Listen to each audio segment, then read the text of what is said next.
a push to require photo IDs at the polls. An update from the lawmaker leading the charge and why he says voters will likely decide this in November.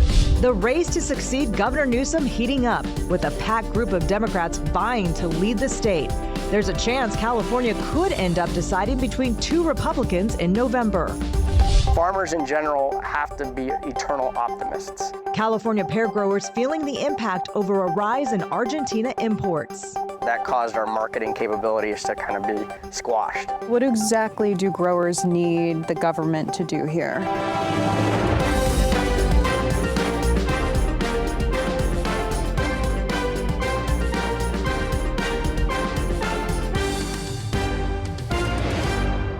Thank you for joining us for California Politics 360. I'm Ashley Zavala. There's a push to require a photo ID when voting in California, and it may be on the ballot for voters to decide this November. Republican State Assemblymember Carl DeMaio is leading the ballot initiative. It would require voters to show a government-issued ID and for elections officials to verify voter citizenship. Earlier this week, I spoke with Assemblyman DeMaio. Here's part of our conversation. Thank you so much for making time for us. Thank you very much for having me. You have been working for months to get an initiative on the ballot this year that would require voter ID in California elections moving forward. What's the status so far of your initiative?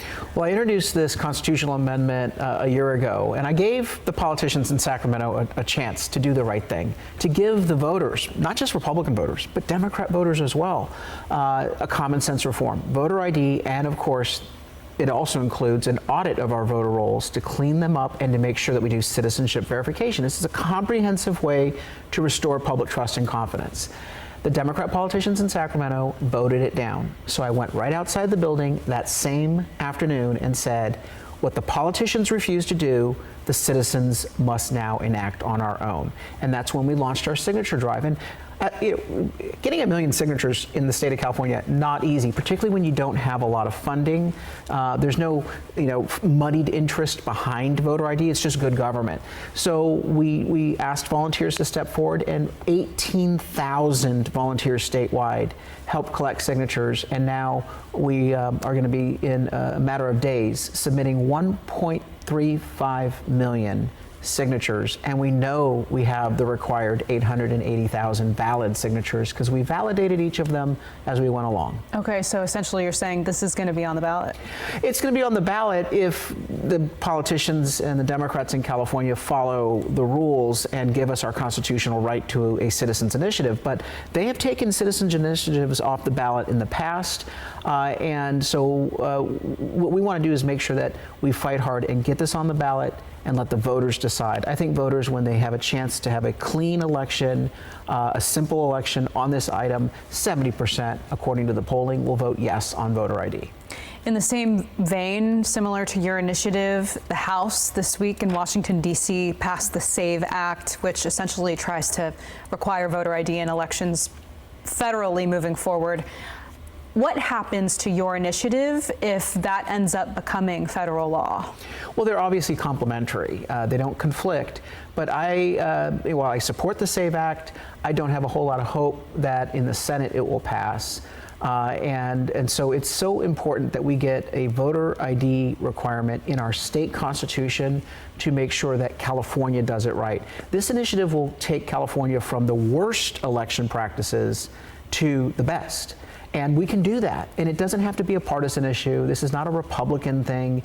This is about Democrats and Republicans and everyone in between saying, why not? Why not do voter ID? Why not do citizenship verification?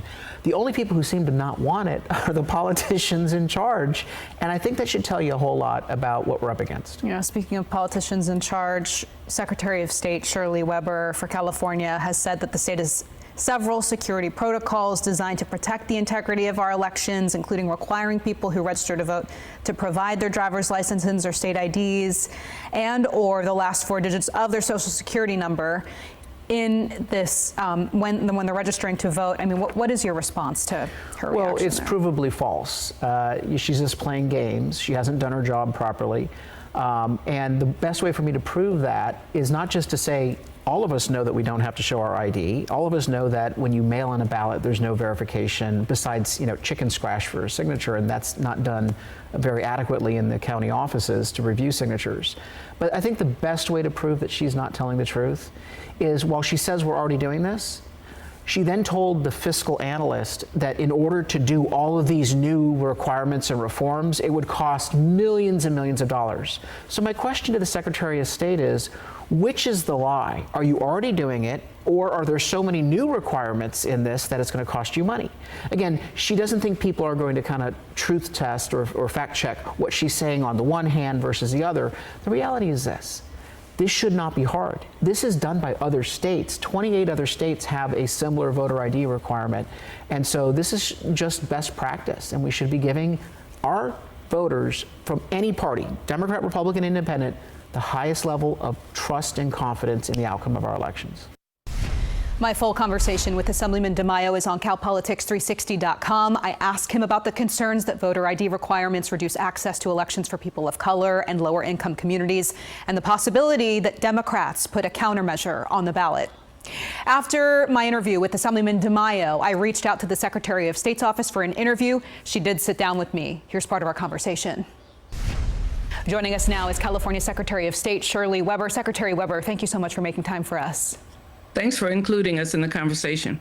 Secretary Weber, Assemblyman Carl DeMaio is competent. He has the signatures for his voter ID initiative to qualify for the ballot. What's your reaction to that? Well, that's fine. I mean, that's what the initiative process is all about, to give Californians an opportunity to participate in the process. I assume he probably tried the other method in terms of, as a legislator, to author bills himself, and if he were not successful, then this is the way to do it. So he has a right to do it. We welcome him into that process, and we will give him the fairness that his initiative deserves. He pointed to comments that you've made in the past about voter ID, and I'm just quoting him here. He said, he pointed to how you're already doing this work, but that there are so many requirements in a proposal like his that it's going to cost you more money. He said, quote, "Which is the lie?" I'm trying to figure out where he said his proposal was going to cost him more money, but that is not uncommon for people to make those allegations that are there and that are not true. So I'm not sure what he means by it's going to cost him more money. It may cost the people of California more time and create less opportunity for them. But that has never been the factor with regards to voter ID. It's not an issue about money. In fact, we don't make money the major issue in elections because when we sometimes have to do extra things that happen because we want to make sure that everyone's enfranchised, that they have the opportunity to vote, and we're not cutting corners and doing cheap stuff. And so when he's talking about money, maybe that's him.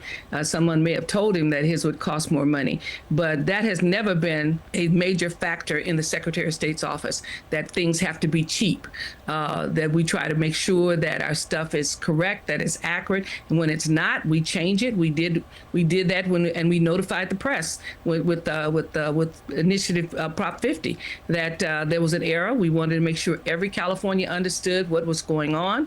It was a typographical error, and we made that correction. We didn't do it on the cheap. We did it on the right. She and I talk a lot more about this. My full conversation with Secretary Weber is on CalPolitics360.com right now. The race for governor is heating up, and it's packed with candidates vying for your vote. The likelihood the Democratic Party endorses one of those candidates. Next weekend, the California Democratic Party will convene in San Francisco. Many are wondering, will they actually endorse one candidate from the packed field of Democrats vying to succeed Governor Gavin Newsom? I sat down with Paul Mitchell, who analyzes recent polling and campaign fundraising. He says it's unlikely, but there is a chance California could see two Republicans in the general election in November. Here's part of our conversation. Paul, we really appreciate you being here today. Thanks for having me. So, Paul, you built a data tool that allows people to input polling numbers, campaign spending, to sort of spit out what the scenario could end up in November. Yeah. Right now, it has a 12% chance that a Republican on Republican could end up being the governor's race. So yeah. how is that possible? So, this is something that for the last several months I've had reporters and others calling me and saying, you know, we have these polls where Republicans are like maybe the first and second candidates in a poll. Is it possible they could both make it into the runoff in November, given the state's top 2 primary? And so it's one thing to say, well, we can dismiss that. That's not likely to happen. It's never happened before. But what I ended up doing a few months ago is I started doing this little program for myself where I created a program that looked at the polling and basically ran a simulation of the election. But when you run simulations, you have to account for different probabilities. So I actually set it up to run 1,000 simulations or 5,000 simulations. And then I started making it more sophisticated, like looking at fundraising and other things, and decided, like, I'm getting so many questions about it, let's just make this a public tool. So I had some fun with it, put some funny graphics together, made it so that anybody can go in, they can set different parameters, they can see what happens when they run that election simulation. They can even mess with things like take some candidates out of the race or give somebody a $100 million independent expenditure and then rerun it to see what happens. And it is a serious tool in that it's literally using math and a lot of the same modeling that like a Nate Silver or somebody would be doing to kind of project. So it's serious in the math, but it's trying to be playful in how we look at this so far out because, you know, polling is only so determinative this far out. There's a lot that's going to happen, and as we get closer to the election, I'm sure there will be a lot more clarity. Playful with the numbers, but still showing this slight chance. This slight chance, and it isn't something that should be dismissed. I mean, if there was a 12% chance of me getting in an accident driving over here, we'd be doing this by Zoom. There's no way I would get in the car. So and we have to be concerned in our lives about things that are small probabilities. And the Democratic Party should be concerned about this small probability that 2 Republicans make the runoff because it could really politically decimate them for November, even so much as impacting that Prop 50 result and the competitive congressional races that Republicans could win, impacting ballot measures, impacting other statewide races. The reality is that if 2 Republicans were on the ballot in November, Democratic turnout would be so decimated that it would dramatically impact the politics statewide and potentially nationally. And so I was putting this out there as kind of a sound the alarm for some people who are asking questions about what's the likely outcome. Well, some people are gathering in San Francisco this upcoming weekend. The California Democratic Party is having its convention there where they could endorse a candidate for governor. I mean, how important is it that they do that? Could a California Democratic Party endorsement maybe help with this scenario? Well, definitely a Democratic Party endorsement for one of these candidates could massively elevate them, but I don't think that it's likely to happen. There's a 60% threshold, I think it is. All these candidates that are running have their own political bases, and I don't think that in the next week and a half, that the voters in the delegation process at the convention are going to end up rallying behind one of these candidates. So I don't think that they'll have a party endorsement, but you might start seeing other political leaders come out and start doing endorsements. Adam Schiff endorsing recently. There are other people who could make an impact on this race potentially, and there might be more impetus for them to rally behind candidates going into Election Day if they're concerned that they could end up with a small chance of a Republican on Republican general. I also asked Paul Mitchell about the likelihood we could see Governor Newsom endorse one of the candidates as his successor. Our full conversation is on calpolitics360.com. Well, from the orchard to the market, the impacts pear growers are feeling because of the rise in imports.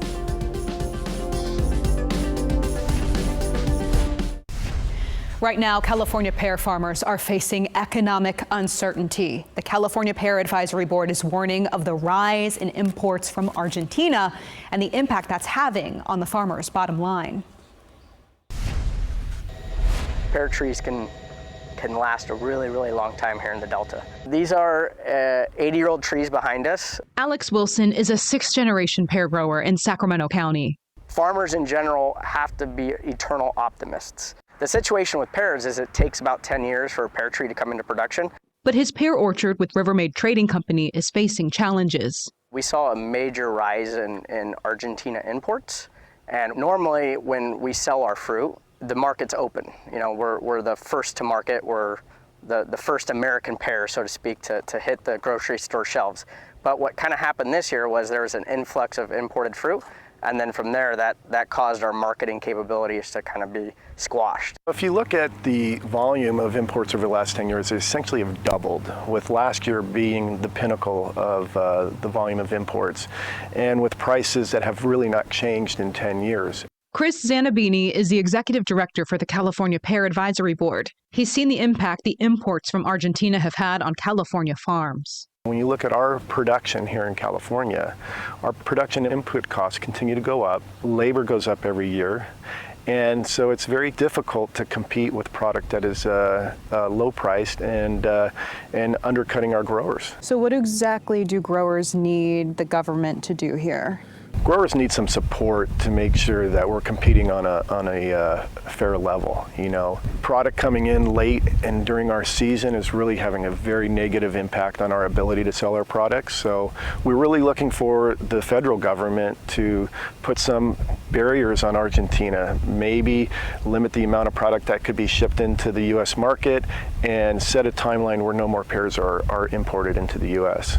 As growers work to change regulations, they're asking shoppers to pick California pears. The reality is I think the consumer is used to just seeing pears on the shelf year-round.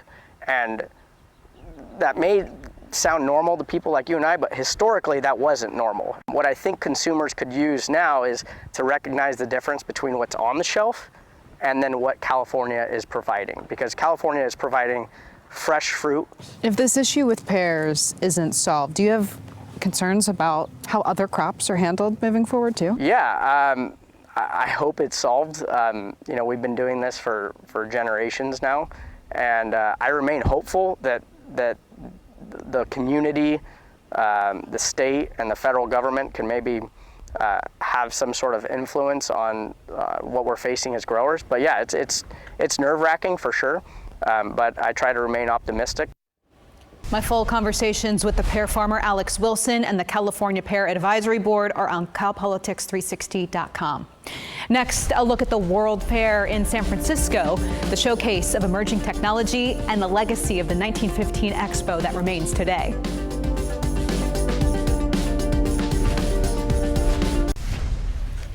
This week in 1915, San Francisco welcomed the World Fair for the Panama Pacific International Expedition. Golston Dart shows us the history of the fair and the legacy that's still evident in San Francisco today. In 1915, San Francisco would host the world at the Panama Pacific International Exposition. As its name suggests, the World Fair was designed to celebrate the completion of the Panama Canal. The fair also came 9 years after the devastating 1906 earthquake that killed thousands of people and destroyed much of the city of San Francisco. In the years after the quake, the city faced several challenges as it rebuilt. On February 20th, 1915, the Panama Pacific International Exposition would open. More than 18 million people attended the fair during its 288-day run. The National Park Service said the fair covered 600 acres and stretched along 2.5 miles of waterfront property. The expo was designed to showcase new technologies, cars, airplanes, and telephones. All new technology were shown off at the fair. Henry Ford built an assembly line, building cars 6 days a week.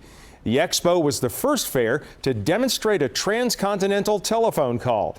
And a plane flew through the Palace of Machinery, the largest structure in the world at the time. On December 4th, 1915, the expo closed. The fair took in $27 million over the 9 months, but construction and production costs were high, and the fair only produced a $1.3 million profit. Many of the buildings were torn down or sold off shortly after the fair, but a few landmarks remain, including the Palace of Fine Arts. So many people loved the design, so the building was spared from demolition. In the 1960s, the building was restored, and today, the Palace of Fine Arts continues to welcome millions of people every year. And just last week, it hosted the NFL Honors. Back to you, Ashley.